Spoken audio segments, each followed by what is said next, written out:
श्रीगुरुभ्यो नमः हरिः ओम ओम नमः सूर्यः पितामहो व्यासः वसिष्ठो त्रिपराशरः कश्यपो नारदो गार्गः मरीचिर्मुनिरङ्गिराः लोमशः पौरुषश्चैव चमनो जमनो भृगुः शौनकोष्ठादशश्चेति ज्योतिश्शास्त्रप्रवर्तकाः नमो ऋषिभ्यः नमो महद्भ्यः ಪ್ರಿಯ ವೀಕ್ಷಕರೇ, ಭಗವಂತ ಶುಭವನ್ನು ಉಂಟು ಮಾಡಲಿ. ವಿಶೇಷವಾಗಿ ಫೆಬ್ರವರಿ ತಿಂಗಳಲ್ಲಿ ಸಿಂಹರಾಶಿಯವರಿಗೆ ಹೇಗಿದೆ ಮಾಸ ಭವಿಷ್ಯ ಎಂಬುದನ್ನು ತಿಳ್ಕೊಳ್ಳುವಂತಹ ಪ್ರಯತ್ನ ಮಾಡೋಣ. ನಾವು ಹೇಳುವಂಥದ್ದು ಇದು ಗೋಚಾರ ಫಲ ಅಂಥೇಳಿ. ನಿಮ್ಮ ಜಾತಕದ ಮೇಲೆ ದಶಾಭುಕ್ತಿಗಳ ಮೇಲೆ ಸ್ವಲ್ಪ ವ್ಯತ್ಯಾಸವೂ ಕೂಡ ಇರಬಹುದು. ಇದೇ ಸಂಪೂರ್ಣವಾದಂಥ ತೀರ್ಮಾನ ಅಂಥೇಳಿ ಅಲ್ಲ. ಹಾಗಿದ್ದಾಗೂ ಕೂಡ ನೋಡಿ, ಗ್ರಹಸ್ಥಿತಿಯನ್ನು ನೋಡಿ ನಾವು ಹೇಳುವಂತಹ ಪ್ರಯತ್ನ. ನಿಮ್ಮ ರಾಶಿಯಿಂದ ಸಪ್ತಮ ರಾಶಿಯಲ್ಲಿ ಶನಿ ಮತ್ತು ರವಿ, ರಾಶ್ಯಾಧಿಪತಿ ಸಪ್ತಮದಲ್ಲಿದ್ದಾನೆ. ಅಷ್ಟಮ ರಾಶಿಯಲ್ಲಿ ಶುಕ್ರ, ರಾಹು, ಬುಧ. ಹಾಗೆ ನವಮ ರಾಶಿಯಲ್ಲಿ ಗುರು ವಕ್ರವಾಗಿದ್ದಾನೆ. ಹಾಗೆ ನಿಮ್ಮ ರಾಶಿಯಿಂದ ಏಕಾದಶಿ ರಾಶಿಯಲ್ಲಿ ಕುಜ. ಹೀಗೆಲ್ಲ ಒಂದು ಗ್ರಹಸ್ಥಿತಿ ಇದೆ. ಈ ಫೆಬ್ರವರಿ ತಿಂಗಳಲ್ಲಿ ವಿಶೇಷ ಏನಪ್ಪ ಅಂತಂದರೆ ನೋಡಿ, 1ನೇ ತಾರೀಕಿಗೆ ಕುಂದ ಚತುರ್ಥಿ ಅಂತ, ಹಾಗೆ 2ನೇ ತಾರೀಕಿಗೆ ಶ್ರೀ ಪಂಚಮಿ ಅಂತ, ಹಾಗೆ 3ನೇ ತಾರೀಕಿಗೆ ಕುಮಾರ ಷಷ್ಠಿ ಅಂತ, ಹಾಗೆ 4ನೇ ತಾರೀಕಿಗೆ ಸೂರ್ಯ ಜಯಂತಿ. ನೋಡಿ, 5ನೇ ತಾರೀಕಿಗೆ ರಥಸಪ್ತಮಿ ಇದೆ. ತುಂಬ ಉತ್ತಮವಾದಂತಹ ಒಂದು ಮುಹೂರ್ತ. 6ನೇ ತಾರೀಕಿಗೆ ಮಧ್ವನವಮಿ ಅಂತಿದೆ. 8ನೇ ತಾರೀಕಿಗೆ ಸರ್ವೇಶಾಂ ಏಕಾದಶಿ. 9ನೇ ತಾರೀಕಿಗೆ ಭೀಷ್ಮ ದ್ವಾದಶಿ. 12ನೇ ತಾರೀಕಿಗೆ ಹುಣ್ಣಿಮೆ, ಅಂದರೆ ಸತ್ಯನಾರಾಯಣ ಸ್ವಾಮಿ ಪೂಜೆ ಮಾಡುವಂಥ ಒಂದು ಶುಭವಾದಂಥ ದಿವಸ.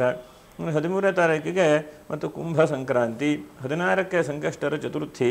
24ಕ್ಕೆ ಸರ್ವೇಶಾಂ ಏಕಾದಶಿ. 25ಕ್ಕೆ ಮಹಾಪ್ರದೋಷ. 26ಕ್ಕೆ ಮಹಾಶಿವರಾತ್ರಿ. ಶಿವರಾತ್ರಿ ಅಂತಂದರೆ ಎಲ್ರಿಗೂ ಗೊತ್ತಿದೆ, ಅದರ ಬಗ್ಗೆ ವಿಶೇಷ ಹೇಳಬೇಕಾಗಿಲ್ಲ. 28ಕ್ಕೆ ಶಿವರಾತ್ರಿ ಅಮಾವಾಸ್ಯೆ ಇದೆ. ಹೀಗೆಲ್ಲ ಒಂದು ವಿಶೇಷವಾದಂಥ ಹಬ್ಬ ಹರಿದಿನಗಳೇ. ಅಂದರೆ ಮಾಘ ಮಾಸ ಅಂತಂದರೆ ಎಲ್ಲ ಪೂಜೆ ಪುನಸ್ಕಾರ, ದೇವತಾರಾಧನೆ ಮಾಡುವಂಥದ್ದು, ಕ್ಷೇತ್ರ ದರ್ಶನ ಮಾಡುವಂಥದ್ದು. ರಥಸಪ್ತಮಿ ವರ್ಷಕ್ಕೊಮ್ಮೆ ಬರುತ್ತೆ. ಬಹಳ ಉತ್ತಮವಾದಂಥ ಒಂದು ರಥಸಪ್ತಮಿಯ ಶುಭವಾದಂಥ ದಿವಸ 5ನೇ ತಾರೀಕಿಗಿದೆ. ನೋಡಿ, ಉತ್ತರ ನಕ್ಷತ್ರ ಮಘ ನಕ್ಷತ್ರ 1, 2, 3, 4ನೇ ಪಾದ. ಹಾಗೆ ಹುಬ್ಬ ನಕ್ಷತ್ರ 1, 2, 3, 4ನೇ ಪಾದ. ಯಾರೊಬ್ಬರು ಹಿಂದೆ ಕಮೆಂಟ್ ಮಾಡಿದಿರಿ, ಹುಬ್ಬ ಪುಬ್ಬ ಎರಡೂ ಒಂದೇ ಅಂತಂಥೇಳಿ. ಹುಬ್ಬ ನಕ್ಷತ್ರ ಅಂತ ಹೇಳ್ತಾರೆ, ಪುಬ್ಬ ನಕ್ಷತ್ರ ಅಂತ ಎರಡನ್ನೂ ಕೂಡ ಹೇಳ್ತಾರೆ. ಒಂದು ನಕ್ಷತ್ರಕ್ಕೆ ಸಾಮಾನ್ಯವಾಗಿ 18ರಿಂದ 20 ಥರ ಹೆಸರುಗಳಿದ್ದಾವೆ. ನಾವು ಒಂದು ಹೆಸರು 2 ಹೆಸರು ಅಷ್ಟೇ ಹುಡ್ತೇವೆ. ಒಂದೊಂದು ನಕ್ಷತ್ರಗಳಿಗೆ ನಮ್ಮ ಶಾಸ್ತ್ರದಲ್ಲಿ 18ರಿಂದ 20 ಹೆಸರುಗಳು ವ್ಯತ್ಯಾಸ ಇದೆ. ಈಗ ಆಶ್ಲೇಷ ನಕ್ಷತ್ರಕ್ಕೆ ಅನುಷ ಅಂತಲೂ ಹೇಳ್ತಾರೆ. ಹೀಗೆ ಬೇರೆ ಬೇರೆ ಬೇರೆ ಬೇರೆ ಅನೇಕ ಹೆಸರುಗಳಿದ್ದಾವೆ. ಆದರೆ ನಮಗೆ ರೂಢಿ ಇರುವಂಥದ್ದು 1, 2 ನಕ್ಷತ್ರದ ಹೆಸರು ಮಾತ್ರ ಗೊತ್ತಿರುತ್ತೆ. ಇನ್ನು ಉತ್ತರ ನಕ್ಷತ್ರ 1ನೇ ಪಾದ. ನೀವು ವಿಡಿಯೋ ಕೂಡ ನೋಡ್ತಾ ಇರಿ. ವಿಶೇಷವಾಗಿ ನಕ್ಷತ್ರ ಪರಿಹಾರಗಳು ಏನಿದೆ ಎಂಬುದನ್ನು ತಿಳಿಸ್ಕೊಡುವಂತಹ ಒಂದು ಪ್ರಯತ್ನ ಮಾಡ್ತೇನೆ. ಇದೇನಪ್ಪ ಈ ತಿಂಗಳ ಅಂತಂದರೆ, ನಿಮಗೆ ಒಂದು ಹಂತಕ್ಕೆ ನಿಮ್ಮ ಜೀವನ ಹೇಳುವಂಥದ್ದು ಒಂಥರ ಬೂದಿ ಮುಚ್ಚಿದ ಕೆಂಡದ ಹಾಗೆ ಆಗ್ತಾ ಇದೆ. ಮಾಡಬೇಕು ಅಂತ ಅನಿಸುತ್ತೆ, ಕೆಲಸ ಸಕ್ಸಸ್ಫುಲ್ ಆಗಲ್ಲ. ಅಥವಾ ಎಲ್ಲೋ ಒಂದು ಕಡೆ ಹೋಗಬೇಕು ಅಂತ ಅಂದ್ಕೊಳ್ತಾ ಇರ್ತೀರಿ, ಒಂದು ಸರಿಯಾದಂತಹ ಒಂದು ದೃಢವಾದಂಥ ತೀರ್ಮಾನಕ್ಕೆ ಬರುವುದಿಲ್ಲ. ಅಥವಾ ಯಾವುದೋ ಒಂದು ಮನಸ್ಸಿಗೆ ಹೀಗೆ ಮಾಡೋಣ ಅಂತ ಅನಿಸ್ತಾ ಇರ್ತದೆ. ಅದರದ್ದು ಯಾವುದೂ ಒಂದು ಕೈಗೆ ಉಡ್ತಾ ಇರೋದಿಲ್ಲ. ಇಂತಹ ಒಂದು ಪರಿಸ್ಥಿತಿಯಲ್ಲಿ ನೀವು ಇದ್ದೀರಿ. ಆದರೆ ಈ ತಿಂಗಳಲ್ಲಿ ನೋಡಿ, ಒಂದು ವಕ್ರವಾದಂತಹ ಭಾಗ್ಯದ ಗುರು ಮತ್ತು ಕುಜ, 2 ಗ್ರಹಗಳು ಬಹಳ ವಿಶೇಷವಾಗಿ ನಿಮಗೆ ಹೆಚ್ಚಿನದಾದಂಥ ಲಾಭಾಂಶ ಸಿಗುವ ಹಾಗೆ 2 ಗ್ರಹಗಳು ಕೂಡ ಮಾಡ್ತಾರೆ. 1ನೇದಾಗಿ ಕುಜನಿಂದ ನಾವು ಚಿಂತನೆ ಮಾಡೋದು ಏನಪ್ಪ ಅಂತಂದರೆ, ಭೂಮಿ ವ್ಯಾಪಾರ ವ್ಯವಹಾರ ಮಾಡ್ತಾ ಇದ್ದಂಥವರಿಗೆ ಬಹಳ ಶುಭವಾದಂಥ ಅವಕಾಶಗಳನ್ನು ಕೊಡ್ತಾನೆ ಕುಜನು. ಅನಂತರದಲ್ಲಿ ಯಾವುದೋ ಒಂದು ಕಾನೂನಿನ ತೊಡಕಾಗಿದೆ ಅಥವಾ ಕೋರ್ಟು ಕಚೇರಿ ಕೇಸುಗಳಿದೆ ಅಂತಂದರೆ ಅದನ್ನೆಲ್ಲ ಮುಗಿಯುವ ಹಾಗೆ ಭಗವಂತ ನೀಡುತ್ತಾನೆ. ಇದು ಬಹಳ ಒಳ್ಳೆಯದಾದಂಥದ್ದು. ಹಾಗೆ ಅನಂತರದಲ್ಲಿ ಕೆಲವೇ ದಿವಸದಲ್ಲಿ ನಿಮಗೆ ಯಾವುದೋ ಜನಕ್ಕೆ ಹಣ ಕೊಟ್ಟಿದ್ದೀರಿ, ಆ ದುಡ್ಡು ವಾಪಸ್ ಬರ್ತಾ ಇಲ್ಲ, ಒದ್ದಾಡ್ತಾ ಇದ್ದೀರಿ, ಫೈನಾನ್ಸ್ ಮಾಡಿದ್ದೀರಿ, ನೀವೊಂದು ಜಾಗ ರಿಜಿಸ್ಟರ್ ಮಾಡ್ಕೊಂಬಿಟ್ಟಿದ್ದೀರಿ, ಒಂದು ಜಾಗ ಸೇಲ್ ಆಗ್ತಾ ಇಲ್ಲ. ಇಂತಹ ಒಂದು ಪರಿಸ್ಥಿತಿ ಇದ್ದಂಥವರಿಗೆ ಈ ತಿಂಗಳಲ್ಲಿ ಒಂದು ಒಳ್ಳೆಯ ರೀತಿಯಾದಂಥ ಬದಲಾವಣೆಗಳಾಗುತ್ತೆ. ಒಂದು ಜಾಗವನ್ನು ಕೊಂಡುಕೊಂಡಿದ್ದೀರಿ, ಮತ್ತೊಂದು ಜಾಗ ನಿಮ್ಮದು ಸೇಲ್ ಆದಾಗ ಅದು ರಿಜಿಸ್ಟರ್ ಆಗುತ್ತೆ ಅಂದ್ಕೊಂಡಂತಹ ಒಂದು ದುಸ್ಥಿತಿಯಲ್ಲಿ ಅಥವಾ ಒಂಥರ ಸಮಸ್ಯೆಯಲ್ಲಿ, ಯಾಕಂದರೆ ಕೈ ದುಡ್ಡು ಬಂದಿಲ್ಲ, ಬರೋದು ಗ್ಯಾರಂಟಿ ಇದೆ, ಯಾವಾಗ ಬರುತ್ತೆ ಗೊತ್ತಿಲ್ಲ ನಿಮಗೆ. ಇಂತಹ ಒಂದು ಪರಿಸ್ಥಿತಿಯಲ್ಲಿದ್ದರೆ ಅದು ನಿಮಗೆ ಅನುಕೂಲಕರವಾಗಿ ಆಗುವಂಥ ಒಂದು ತಿಂಗಳು ಅಂತೇಳಿ ಹೇಳಬಹುದು. ಹಾಗೆ ಅನಂತರದಲ್ಲಿ ಪಿತೃದೇವತಾನುಗ್ರಹ, ತಂದೆ ತಾಯಿಯವರ ವಿಶೇಷವಾದಂಥ ಅನುಗ್ರಹವನ್ನು ಈ ತಿಂಗಳಲ್ಲಿ ಪಡೀತೀರಿ ನೀವು. ತಂದೆ ತಾಯಿಯವರ ಆಶೀರ್ವಾದ ನಿಮಗೆ ಸದಾಕಾಲ ಇದೆ. ಯಾಕಂತಂದರೆ 2ನೇ ರಾಶಿಯಲ್ಲಿ ಕೇತು. ಹಾಗಾಗಿ ನಿಮಗೆ ಯಾರೇ ಕೈ ಬಿಟ್ಟರೂ ಕೂಡ ತಂದೆ ತಾಯಿ ನಿಮ್ಮ ಕೈ ಬಿಡುವುದಿಲ್ಲ. ಮತ್ತು ನೀವು ಮಾಡಿದಂತಹ ಪುಣ್ಯಾಂಶ ಏನಿದೆಯಲ್ವಾ, ಇನ್ನೊಬ್ಬರಿಗೆ ದೇಶೇ ಕಾಲೇ ಚ ಯದ್ದಾನಂ ತದ್ದಾನಂ ಸಾತ್ವಿಕಂ ಸ್ಮೃತಂ ಎಂಬುದಾಗಿ ಕೃಷ್ಣ ಹೇಳ್ತಾನೆ. ನೀವು ಒಂದು ಸಜ್ಜನರಿಗೆ ಮಾಡಿದಂಥ ಉಪಕಾರ ಇರಬಹುದು, ಅಥವಾ ಒಂದು ಒಳ್ಳೆ ರೀತಿಯಾದಂತಹ ಸಾತ್ವಿಕವಾದಂತಹ ದಾನ ಇರಬಹುದು. ದಾನದಲ್ಲಿ ಸಾತ್ವಿಕ, ರಾಜಸ, ತಾಮಸ ಅಂಥೇಳಿ 3 ರೀತಿಯಾದಂಥ ದಾನಗಳನ್ನು ಹೇಳುತ್ತೆ ಶಾಸ್ತ್ರ. ಹಾಗಾಗಿ ಸಾತ್ವಿಕವಾದಂತಹ ದಾನ ಅಂತಂದರೆ ಭಗವಂತನನ್ನು ನಂಬಿ ನಿಸ್ವಾರ್ಥವಾಗಿ ಭಗವಂತ ಒಳ್ಳೇದು ಮಾಡಪ್ಪ ಅಂಥೇಳಿ ಮಾಡೋದಕ್ಕೆ ಸಾತ್ವಿಕವಾದಂತಹ ದಾನ ಎಂಬುದಾಗಿ ಕರೀತಾರೆ. ಹಾಗಾಗಿ ಇಂತಹ ಈ ಸಾತ್ವಿಕವಾದಂತಹ ದಾನದ ಫಲ ಏನಿದೆ ಅಲ್ವಾ, ಅದು ಈ ತಿಂಗಳಲ್ಲಿ ನಿಮಗೆ ಸಿಗುವಂಥ ಚಾನ್ಸಸ್ ಇದೆ. ಅನಂತರದಲ್ಲಿ ಕೃಷಿಕರಿಗೂ ಕೂಡ ಹೆಚ್ಚಿನದಾದಂಥ ಲಾಭಾಂಶಗಳಿದೆ. ಮತ್ತು ಬೆಳ್ಳಿ ಬಂಗಾರ ವ್ಯಾಪಾರ ವ್ಯವಹಾರ ಮಾಡೋರಿಗೆ ಈ ತಿಂಗಳಲ್ಲಿ ಹೆಚ್ಚಿನದಾದಂತಹ ಲಾಭಾಂಶಗಳು ಕೂಡ ಕಂಡುಬರುತ್ತದೆ. ಮತ್ತು ವಿವಾಹಾದಿ ಮಂಗಲ ಕಾರ್ಯಗಳಾಗುವಂಥ ಚಾನ್ಸಸ್ಸು ನೋಡಿ. ಇಷ್ಟು ದಿವಸ ನಿಮ್ಗೆ ಆಗಲಿಲ್ಲ ಅಥವಾ ಇನ್ನು ತೊಂದರೆ ಇದೆ ಅಂತಾದರೆ ರಾಶ್ಯಾಧಿಪತಿ ಹೋಗಿ ಸಪ್ತಮದಲ್ಲಿ ಕೂತಿದ್ದಾನೆ, ಏನೋ ಡೈವರ್ಸ್ಗೆ ಕಿರಿಕಿರಿ ಆಗ್ತಾ ಇದೆ, ಗಂಡ ಹೆಂಡತಿಯರಲ್ಲಿ ಒಂದು ಸೌಮನಸ್ಸೇ ಇಲ್ಲ, ಏನೋ ಒಂದಷ್ಟು ಕಿತ್ತಾಟ ನಡೀತಾ ಇದ್ದರೆ ಅದೇನೋ ಒಂದು ಇತ್ಯರ್ಥವಾದಂತಹ ಒಂದು ಪರಿಹಾರಕ್ಕೆ ಬರುತ್ತೆ. ಮತ್ತು ಬಹಳ ಮುಖ್ಯವಾಗಿ ಒಂದು 5 ಈ ತಿಂಗಳಿನ ಬದಲಾವಣೆ ಏನಪ್ಪ ಅಂತಂದರೆ, ಯಾರಿಗೋ ಒಬ್ಬರಿಗೆ ದುಡ್ಡು ಕೊಡಬೇಕು, ನೀವು ಒದ್ದಾಡ್ತಾ ಇದ್ದೀರಿ, ಏನು ಮಾಡಬೇಕಪ್ಪ ಅಂಥೇಳಿ, ಆದರೆ ಅದು ದುಡ್ಡು ಹೊಂದಾಣಿಕೆ ಆಗುವಂಥ ಒಂದು ಸಾಧ್ಯತೆಗಳು ಕಾಣಿಸುತ್ತೆ. ಮತ್ತು ಯಾರು ಮನೆ ಖಾಲಿಯಾಗಿದೆ ಬಾಡಿಗೆಗೆ ಬರಬೇಕು ಅಂತೇಳಿ ಒದ್ದಾಡ್ತಾ ಇದ್ದರೆ ಅವರು ಕೂಡ ಹೆಚ್ಚಿನದಾದಂಥ ಅವಕಾಶಗಳಾಗಬಹುದು. ನಿಮ್ಮ ಒಂದು ಉತ್ತಮವಾದಂಥ ಬಾಡಿಗೆ ಬಂದು ಒಳ್ಳೆಯದಾಗಿ ಏನೋ ಒಂದು ಮನಸ್ಸಿಗೆ ಸಮಾಧಾನ ಆಗುವಾಗ ಆಗ್ಬೋದು.